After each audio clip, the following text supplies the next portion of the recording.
Good morning, Keith Tebow from FRCMedia. Thank you for joining us again today. We've talked a lot, especially since COVID hit, about the impacts of the virus on education. We've talked a lot about those in our public schools, those in our parochial schools, those in our charter schools. But, there's still lifelong learning going on in a number of other institutions, and that includes getting students who may have dropped out of high school, getting them back into the pipeline of education to get their higher education equivalent, their high school equivalency degree, and also moving on to a career in higher education. I want to talk about one of those programs today. I'm pleased to be joined by Dawn Cordeiro. She is the coordinator of the Youth Education and Employment Program at SER Jobs for Progress. Dawn, how are you today? Good. How are you, Keith? Thank you for having Good. me. Well, thank you for joining us. Talk a little bit about in general, what the Youth Education and Employment Program is at SER Jobs and how it serves the community to get students back into that educational pipeline. We are a program that serves students between the ages of 16 and 24, students who have not been successful in the traditional learning environment. We focus on helping them and supporting them as they pass the HiSET exam, which is the high school equivalence exam. It's similar to the GED, just a different format. We support them through instructions. We individualize the program. We provide them career readiness support and transition services as they transition to the next step in whatever their experience is going to be beyond their high school equivalency. So in some ways, this is sort of a high school equivalency program that also, prepares them for life, right? I mean, I know we had a discussion prior to this in terms of the program, and it's more of not only getting them focused on their education, but also preparing them for some life skills. So talk about a little bit about that aspect, maybe some of the initiatives that you have to help some of these students, get prepared for what life will be like, hopefully after they get not only their high school equivalency, but maybe even a higher degree as well. Well, we're very fortunate in that the program that sponsors us is actually Youth Connections through Mass Hire. So we have that connection with Mass Hire, and our students have access to whatever employment services are available through those programs, such as internships.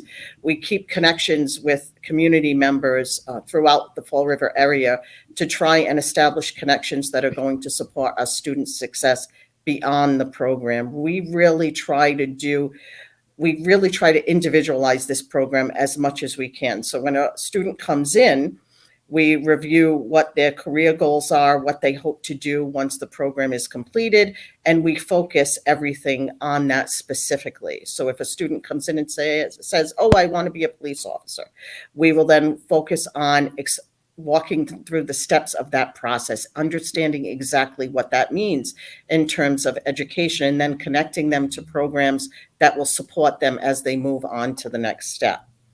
So we really try to make it as individualized as we possibly can. And we do that. We're very fortunate in that the maximum class size for our students is 15. So we're really able to work with them one-on-one. We are a very small program, but we're a very focused program. So let me ask you, in terms of recruitment of potential students into the program, you mentioned the connection with Mass Hire, which many people may know is the organization run by the state that sort of connects those that are unemployed with employment opportunities. So if there is a student who may have dropped out or may be interested, I guess let me first ask you, how do you find out about those? Then how do you try to engage those students and then get them, I guess, to connect with Mass Hire to get back to you? Well, it's so vital that we create good, positive community connections as we're doing today. We reach out to many other organizations. We are a United Way organization as well. SER Jobs is a United Way organization, which is our parent organization. And we're fortunate in that they have so many community connections because they've been in the community for so long. So one of the vital parts and vital pieces of recruitment, that recruitment process, is having that community connection, reaching out to other community organizations and working with them to make contacts, to get referrals through those organizations. Primarily and consistently throughout this program's history, word of mouth has been its biggest recruitment piece, because again, our students come through the program, they do well, they then tell friends, friends tell friends, and that has really worked well. Obviously, during COVID, that has changed in the sense where you don't have people interacting socially. Recruitment obviously is very difficult during COVID, but we've managed to kind of figure out ways to work around that. We attend community events. We've attended a number of events at BCC and are engage our students in those events.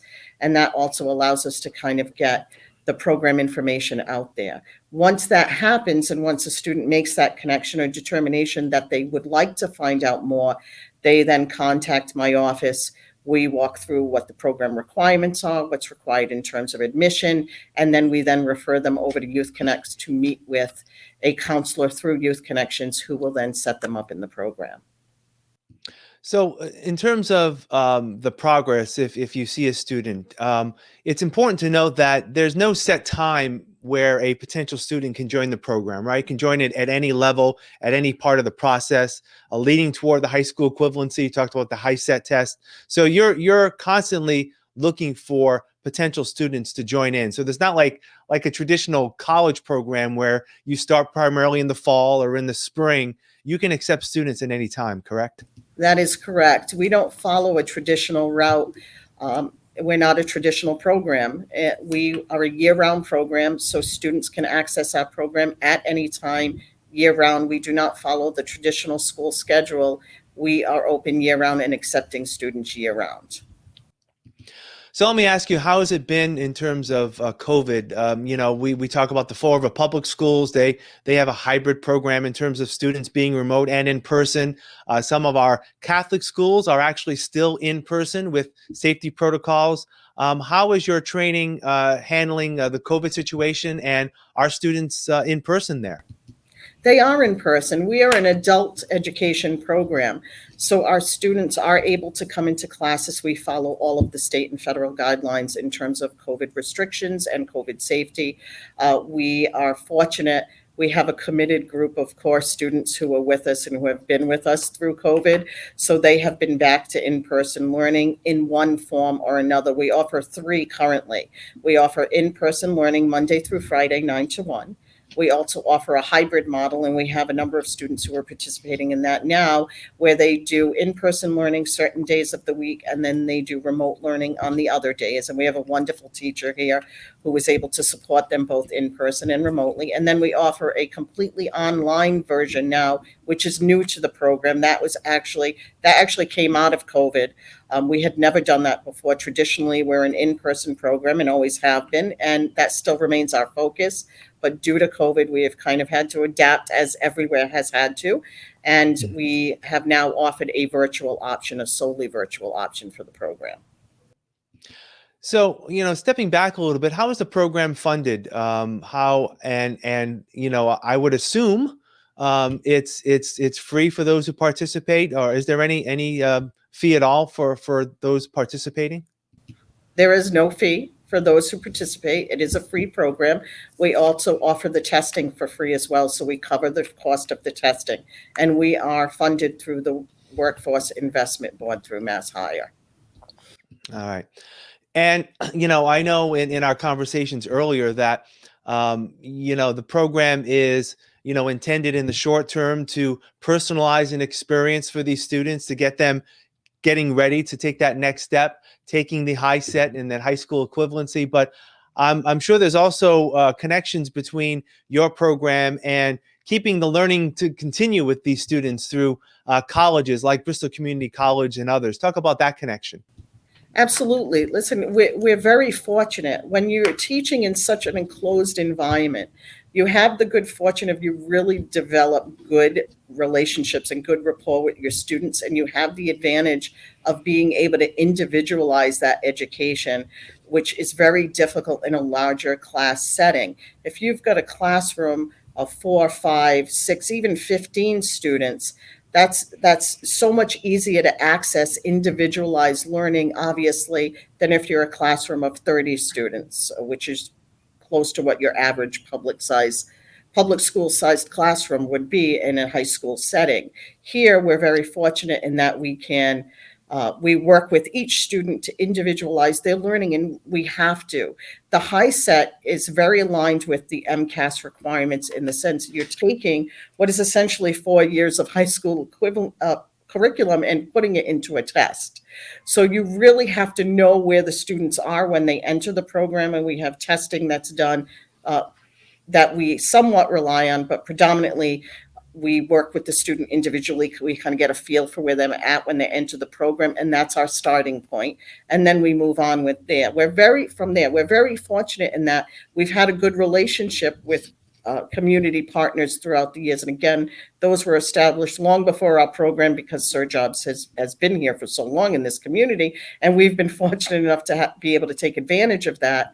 But organizations like BCC is such a vital asset to this community. It really is. I was an alum. I went there. And having that connection, they've come in, they've talked to our students, being able to use resources through the campus and to make the connection with you and make the connection with different programs there is really a vital part of what we do. And if that's the next step our students are taking in the process in looking at college, we work with them on financial aid. We work with them on filling out the FAFSA. We work with them on their applications. We work with them on deciding what school. We never tell our students that they're limited in anything that they want to do. Okay, what schools do you want to go to? Are you looking at a 4-year or a 2-year? We talk about expense and what that expense is going to mean. We look at trade schools because we definitely don't want to leave those options out, schools like MTTI, and we look at local CNA programs, whatever they want to do moving forward. And if they don't know, we help them figure that out. Okay, what are your areas of interest? And how can we connect with community partners to focus on those areas of interest and help you move forward? Yeah.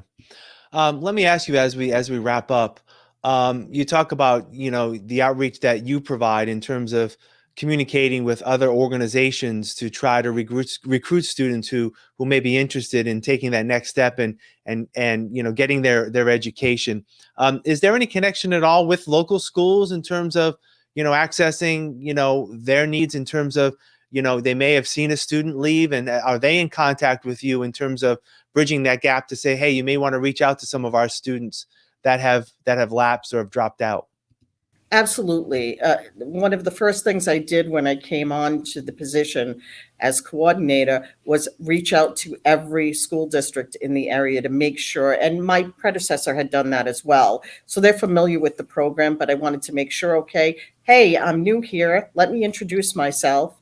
This is what we do here. And it's so important to have that. We've reached out to RPS and RMS and Durfee and Somerset. I literally have contacted every school, every guidance counselor, every administrator in the Bristol County area, just letting them know, hey, we're here and this is what we do. And if you know of students who are not traditional learners, who have not been successful in that traditional environment, we're here, we're going to work with them. We want to help them get their high set and move on to the next step. It's a vital part of helping these students become great community members and move forward and have some success that they wouldn't have otherwise.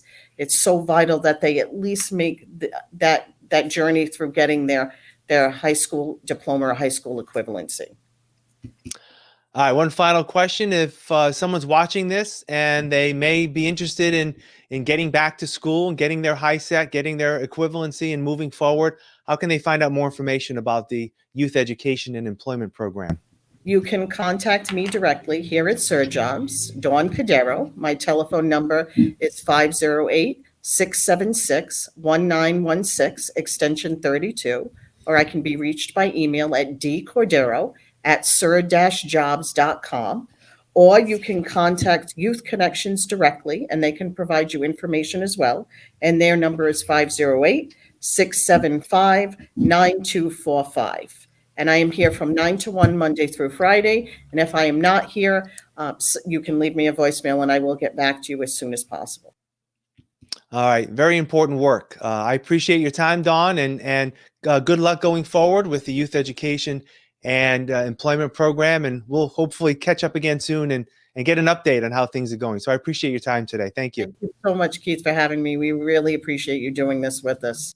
All right. You're welcome.